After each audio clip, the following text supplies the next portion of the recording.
जीतना है सर, आंकड़े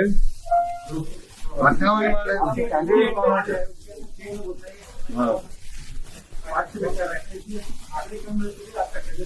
नहीं, पहले तो देखिए जीतना हमारी कोशिश है, और जनता के कॉन्फिडेंस जीतना, जनता के दिल में एक मोहब्बत बनाना, उनको हमारा जो भी काम है, मैसेज है पहुंचाना, और ये बताना कि कर्नाटका में बेलगाम हो या हुबली हो, यहाँ पर आपको एक इंडिपेंडेंट माइनॉरिटी पॉलिटिकल लीडरशिप की जरूरत है।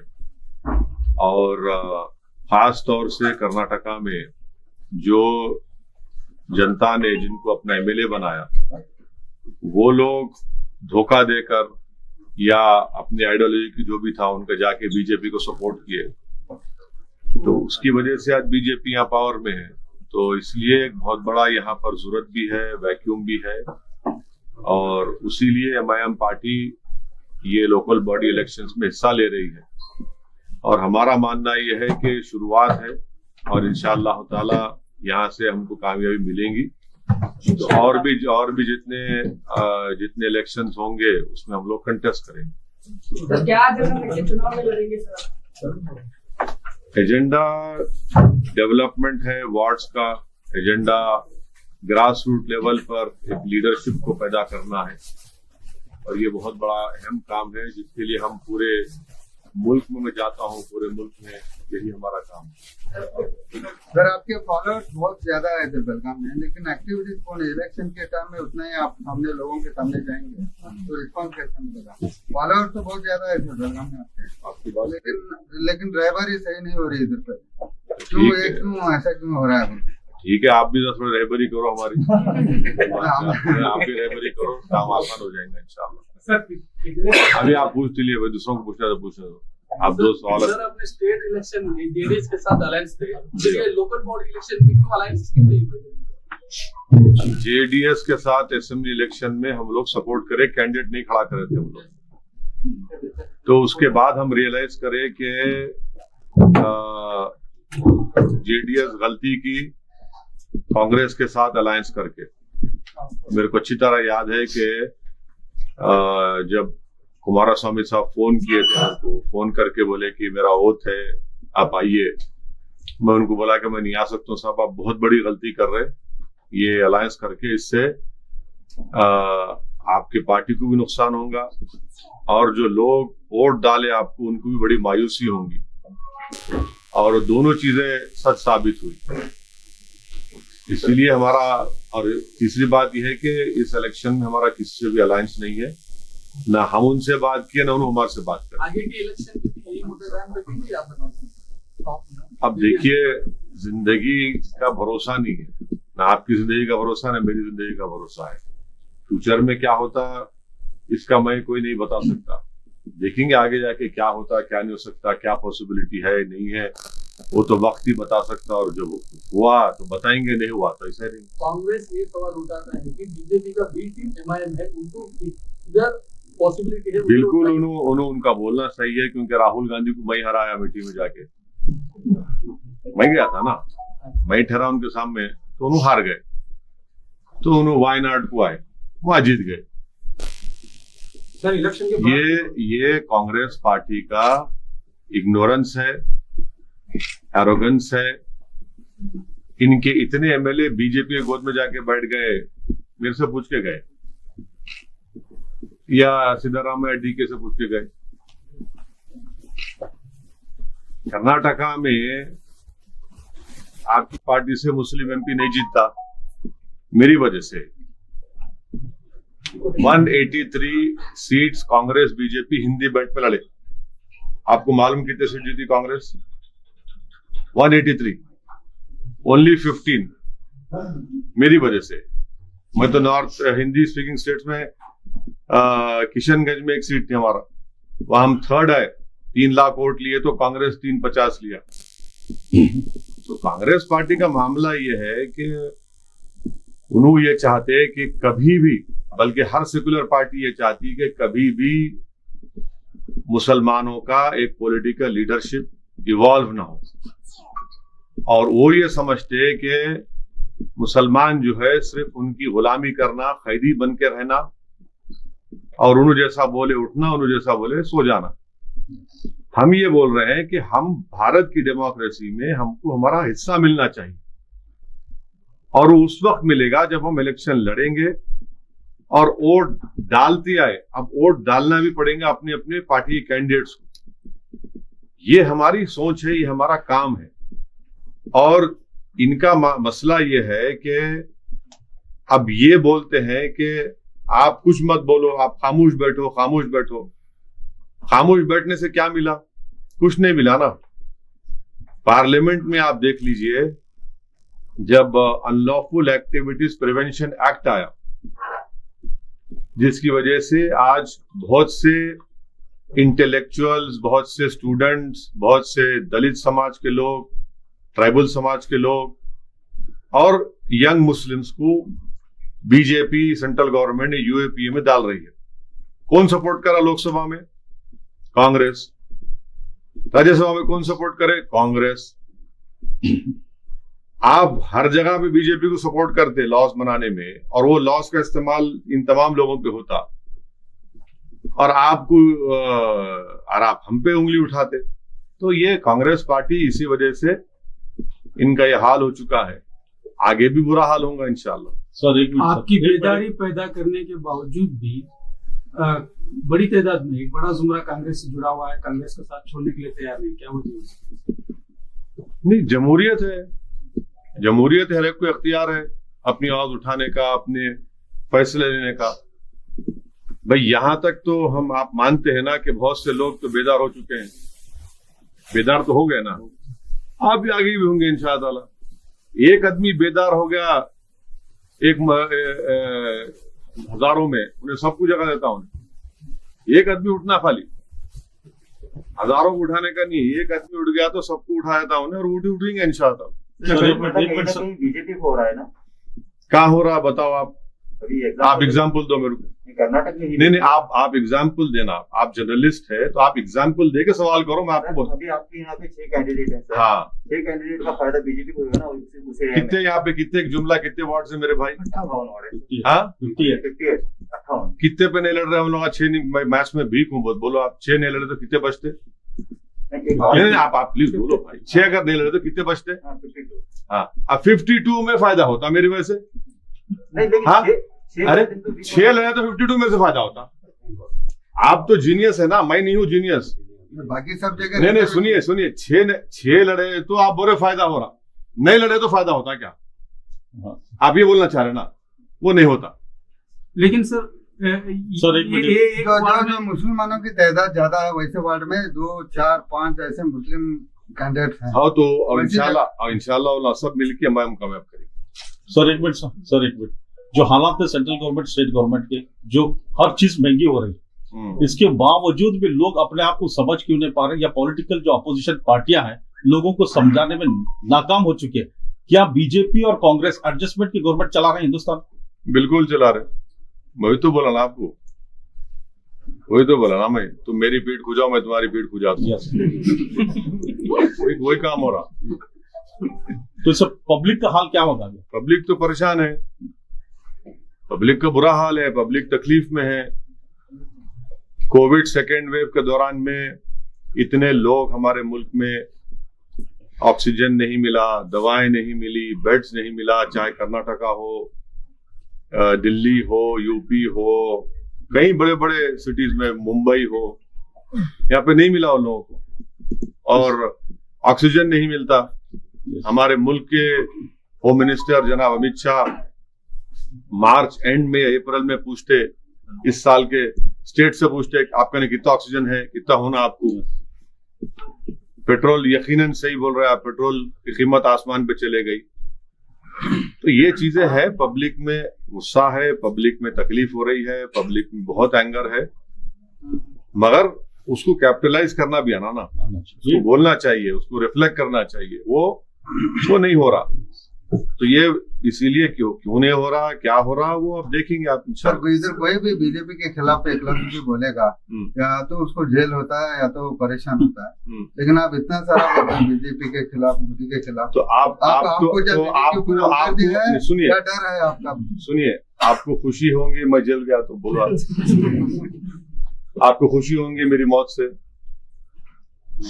नहीं, आप क्या चाह रहे बोलो, आप कर दो, आप मैंने सुनिए मेरी आवाज उठाता है, नहीं मेरी बात जेल में डाल देते हैं। सुनिए मेरी बात सुनिए, आवाज उठाना मेरा डेमोक्रेटिक राइट है। नहीं, दूसरा कोई उठाया तो कौन एग्जाम्पल बेलगाम में बहुत सारे लोगों को डाला।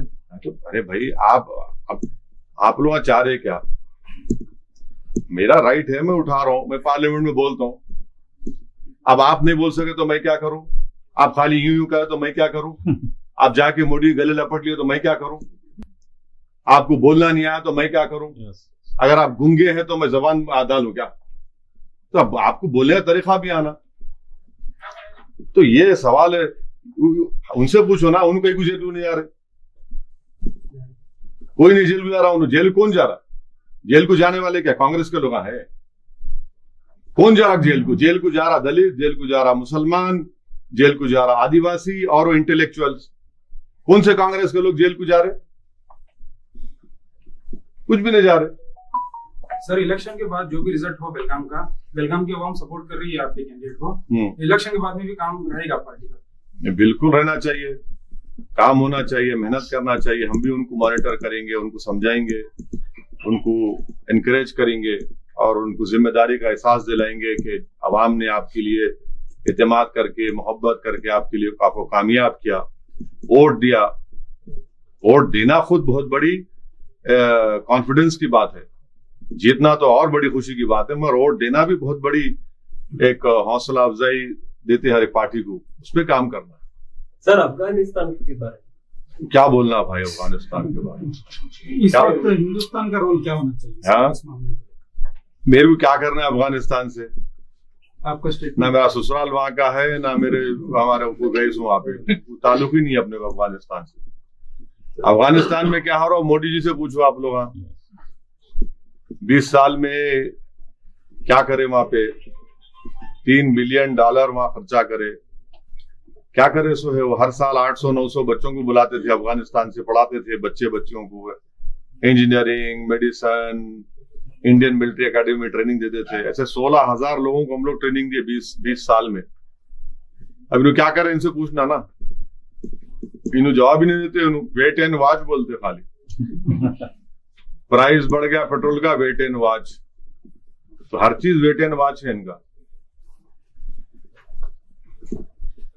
और कुछ सर?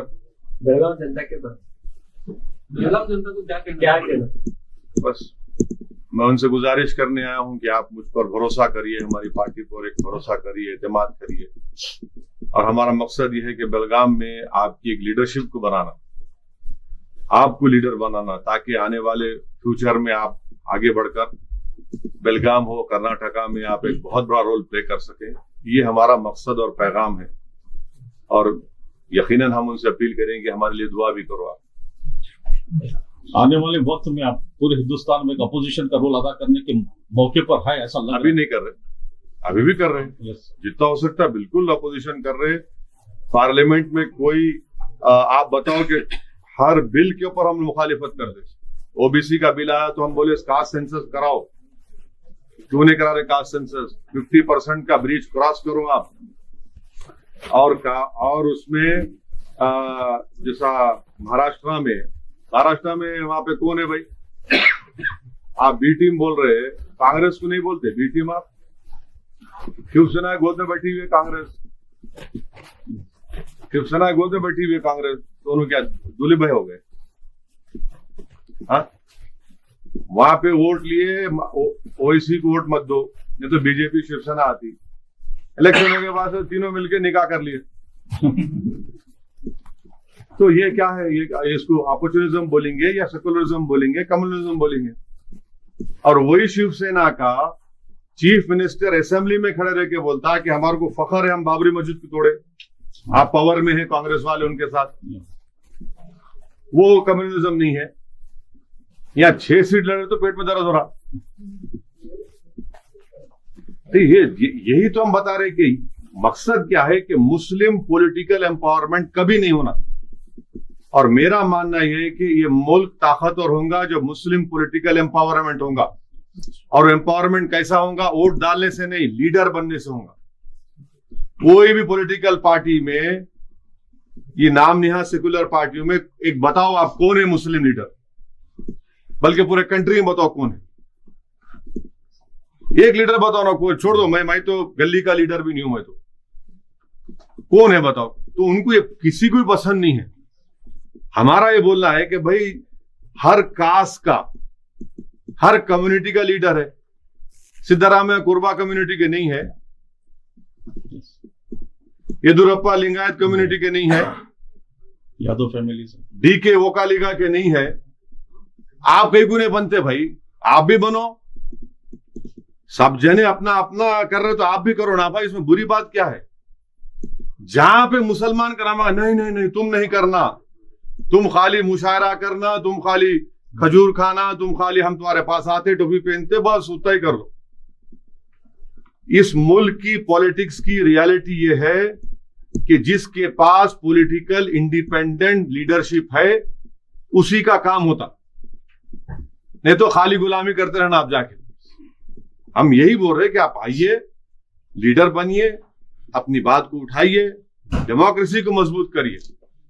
डेमोक्रेसी को मजबूत करना ये सबकी जिम्मेदारी है। मगर ये सो कॉल्ड पार्टीज का क्या बोलना है? नहीं खाली वोट डालो, तुम खाली वोट डालना, खाली वोट डालना, डर डर के रहना। डर डर किससे, कितना डरेंगे? आप 50 साल से डरा रहे हमारे को, क्या हासिल हुआ इसमें? इंपेरिकल एविडेंस है मुस्लिम डिसएम्पावरमेंट का मेरे पास। अभी आज से 6 दिन पहले इंडियन एक्सप्रेस अखबार पढ़िए आप, लेबर सर्वे आया, सबसे ज्यादा कोविड सेकेंड वेव के बाद नौकरियां गई दलित के बराबर तो मुसलमानों की, सबसे ज्यादा अर्निंग्स कम हुई तो मुसलमानों की। बोलो ना, इसके ऊपर बात क्यों नहीं करते? फिर हर बार मुसलमानों के पैगाम देते कि आपकी जिंदगी को खतरा है, आपकी जिंदगी को खतरा है। अरे भाई तुम क्या खतरा? मेरे को अल्लाह जो फैसला करा होऊंगा। अब खतरा, अच्छा अगर खतरा भी है तो आप क्या कर रहे? आप तो मेरे को छोड़ के भाग जाते। आप मेरी खबर में आके खाली ठहरे रह के फोटो डालते, फूल चढ़ाते। मैं जिंदा रहना चाह रहा हूं। जिंदा रहने के लिए डरने की जरूरत नहीं है। जिंदा रहने के लिए एक इंसान को जरूरत है अपनी आवाज की, अपने स्कूल की, अपने महल्ले के डेवलपमेंट की, पॉलिटिकल वॉइस की। वो जिंदगी की निशानियां हैं। ये खामोश है ना, डर के रहना, इसको जिंदा जिंदगी जिंदा नहीं बोलते इसको। सर अभी यूपी का इलेक्शन स्टार्ट होने वाला है सर। हाँ, तो ऐसी न्यूज आ रही है कि आजम खान साहब जो है ज्वाइन करेंगे हमारे को। अगर वहां से पहले आजम खान साहब के लिए हम दुआ कर रहे हैं कि अल्लाह सुब्हाना व तआला आजम खान साहब की जो मुश्किलात में है अल्लाह उसको खत्म कर दे, उनको रिहा करवा दे। और वो जो यूनिवर्सिटी कायम किए, वो आजम खान की यूनिवर्सिटी नहीं है, वो गरीब अकलियतों की यूनिवर्सिटी है, और अल्लाह उसकी हिफाजत करे। ये सब ज़ेली चीज़ा है। आज पहली जरूरत है कि वो जो मुश्किलात में है, तकालीफ में है, उससे उनको छुटकारा मिले। सर जैसा कि आपने कहा कि लीडर की जरूरत है, लीडर पैदा करने की जरूरत है। अक्सर पार्टियों में होता है कि जो लीडर ऑलरेडी हुआ करते हैं वो नए लोगों को लीडर बनने का मौका नहीं देते। मजलिस में ये क्या मामला है? मजलिस तो ये बोल रही है कि आपको लीडर बनाने के वास्ते हम आए यहाँ पर।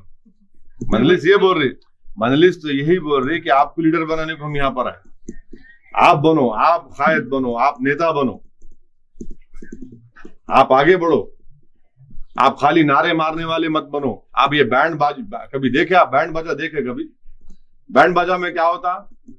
जब तक दूल्हा रहता, दूल्हा अंदर चले गया मैरिज हॉल में, बैंड बाजा वाले चले जाते घर को अपने। वो हाल हमारा बना के रखे हम, बैंड बाजा खाली बस जिंदाबाद जिंदाबाद, उनके नाम पे जिंदाबाद, इनके नाम पे जिंदाबाद। अरे तुम जिंदा रहो बाबा, आप ही जिंदा नहीं रहे। कब तक हम बैंड बाजा करेंगे इन लोगों का?